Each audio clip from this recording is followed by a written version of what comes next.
Xarici xüsusi xidmət orqanlarının Azərbaycanın təhlükəsizliyinə, milli maraq və mənafələrinə qarşı həyata keçirdikləri təxribat pozuculuq fəaliyyətinin qarşısının alınması ilə bağlı Dövlət Təhlükəsizliyi Xidməti tərəfindən görülmüş kompleks tədbirlər nəticəsində Azərbaycan Respublikasının vətəndaşları Mehdiyev Ramiz Ənbəroğlu, Abbasov Abbas Aydınoğlu, Kərimli Əli Əmir Hüseynoğlu və qeyrilərinin hakimiyyətin zorla ələ keçirilməsinə, dövlətin konstitusiya quruluşunun zorla dəyişdirilməsinə yönələn hərəkətlər etmələrinə əsaslı şübhələr yaranmışdır.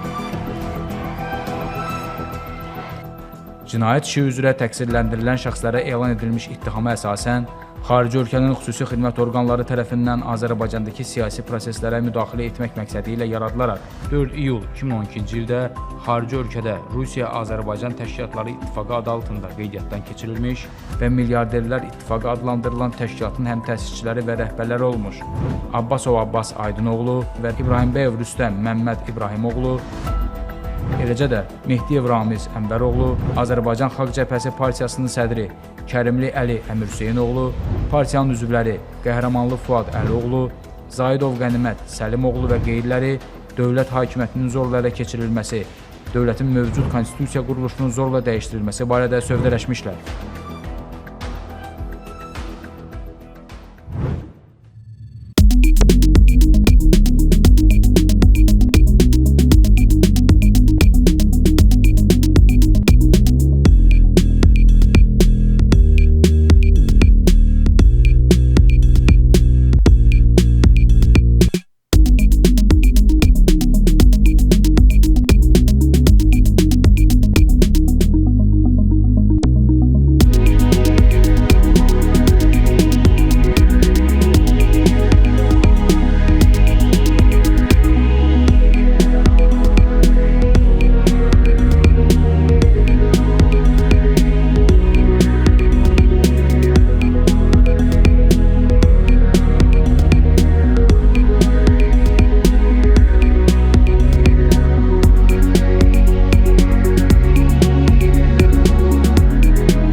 Qabaqcadan aparılan danışıqlar nəticəsində müvafiq xarici dövlətin səlahiyyətli şəxslərinin istəyinə uyğun olaraq Milli Şuranın 2013-cü ildə bu xarici dövlətin rəhbərliyinə ünvanladığı gizli məktubda Şuranın fəaliyyətinin dəstəklənməsi xahiş edilmiş, həmin ölkədə aparılan islahatların Azərbaycanda da həyata keçirilməsi üçün Azərbaycan dövlətinə təzyiq göstərilməsi təklif edilmişdir.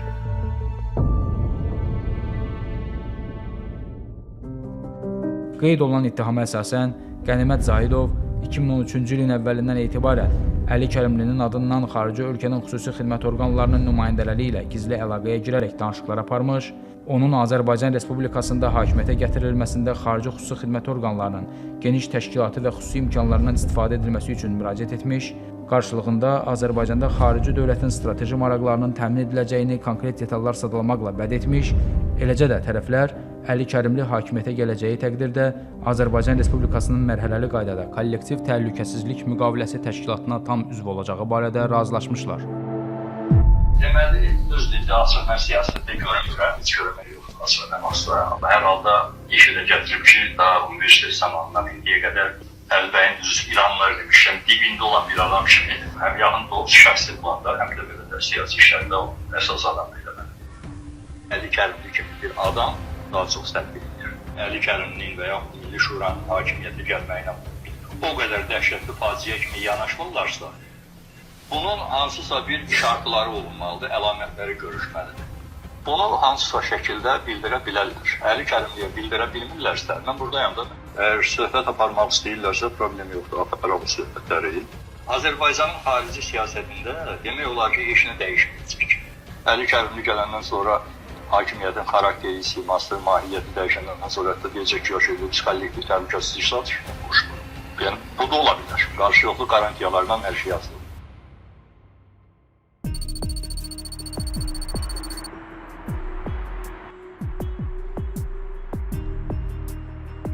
Eyni zamanda ittihama əsasən Əli Kərimli adı çəkilən şəxslərlə qabaqcadan əldə olunmuş ümumi razılaşmaya uyğun qaydada cinayət əməllərini davam etdirərək Azərbaycanın Qarabağ bölgəsində Ermənistanın apardığı təcavüzkar müharibəyə qarşı və orduya dəstək üçün Azərbaycan vətəndaşları 2020-ci ilin iyul ayının 14-dən 15-nə keçən gecə Bakı şəhərində yürüş etdikləri zaman Fuad Qəhrəmanlı və digərlərinə partiyanı təmsil edən şəxslərlə birlikdə kiçik qruplar təşkil etməklə yürüş iştirakçılarına qoşulmaq, daha sonra vətənpərvərlik şüarlarını təxribat xarakterli çağırışlarla əvəz edərək xaotik vəziyyət yaratmaq, bu vəziyyətdən yararlanıb kütləni idarə etməklə Azərbaycan Respublikası Milli Məclisinin və Azərbaycan Televiziya və Radio verilişləri qapalı səhmdar cəmiyyətinin inzibati binalarını ələ keçirmək, o cümlədən kütləvi informasiya vasitələri ilə hakimiyyətin ələ keçirilməsini bəyan edəcəyi barədə tapşırıqlar vermişdir.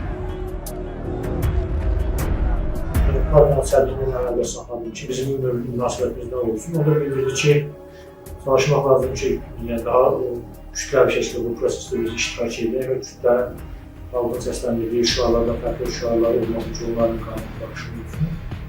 Şəhətlər qəblanına çatanda, bu toplaşma olanda Milli Məclisə daxil olub, buranı nəzarət altına götürmək lazımdır və bu istiqamətdə çalışmaq lazım ki, insanların o istiqamətdə yönəldiyi üçün və bundan sonra eyni zamanda ya qanunverici hakimiyyət təsisatı, ya bu hakimiyyətin belirli götürülməsi istiqamətli səyidir. Və eyni zamanda Milli Televiziya qardeşi şəhətləri yapmaqda yerləşir və eyni zamanda bu başlarsa sonra o istiqamətdə hərəkət etmək lazım.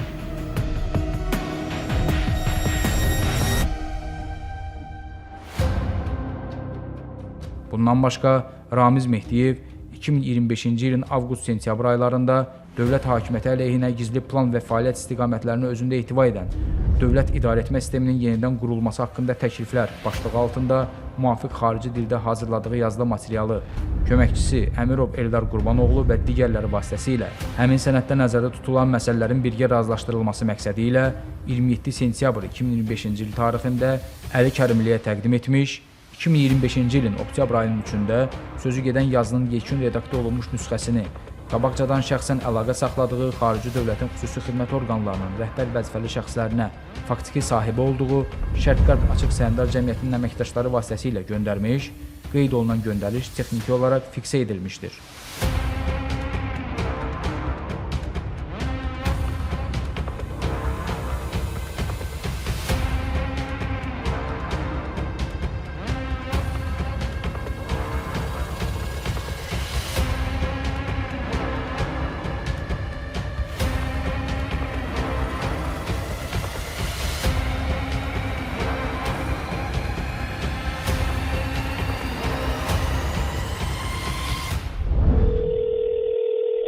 Алло.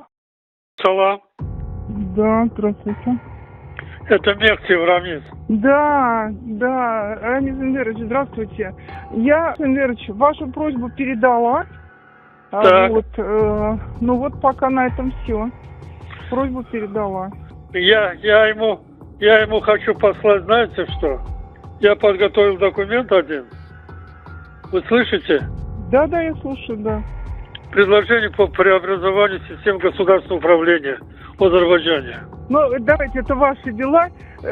Давайте, вы между собой как-то это. Я позвоню помощнику, чтобы помощнику переслать по электронной почте. Да, договорились, спасибо. Всего доброго, до завтра. Есть. Спасибо большое. Добрый вечер. Приветствую вас, приветствую вас. Яхша. Теперь, как отослать? Во-первых, я хочу, чтобы этим друзьям нашим тоже надо передать каким-то образом. А мы так сделаем, да? Məndə bir adam uşaq, Mən sizə xəbər verəcəm. И в понедельник я позвоню, если согласятся они. Я думаю, что они с удовольствием согласятся. Ya uznayım, avı talimat verim ki, mənə PDF göndərsinlər. Yaxşı, хорошо, договорились. Alo. Axşamın xeyir.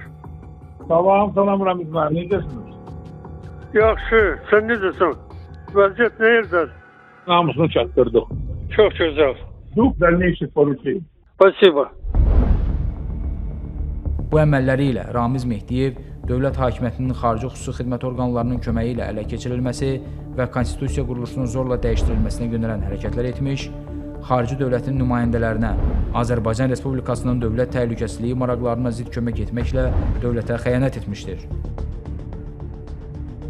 Bundan əlavə, Ramiz Mehdiyev 13 oktyabr 2025-ci il tarixinədək olan müddətdə cinayət yolu ilə əldə edilmiş 17 milyon manatdan artıq pul vəsaitini leqallaşdırmışdır.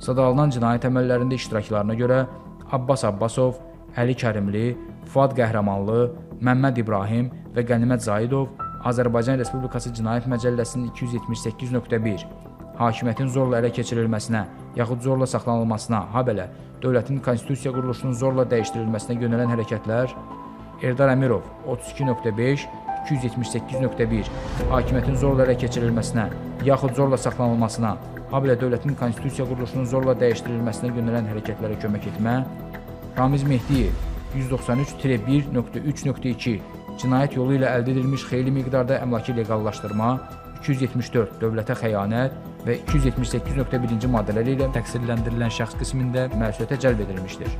Abbas Abbasov, Fuad Qəhrəmanlı və Qənimət Zaidov Azərbaycan Respublikası ərazisindən kənarda olduqları və istintaqdan gizləndikləri üçün barələrində axtarış elan edilməklə məhkəmə tərəfindən qiyabi həbs qəti imkan tədbiri seçilmişdir. Cinayət işi üzrə araşdırmalar davam etdirilir.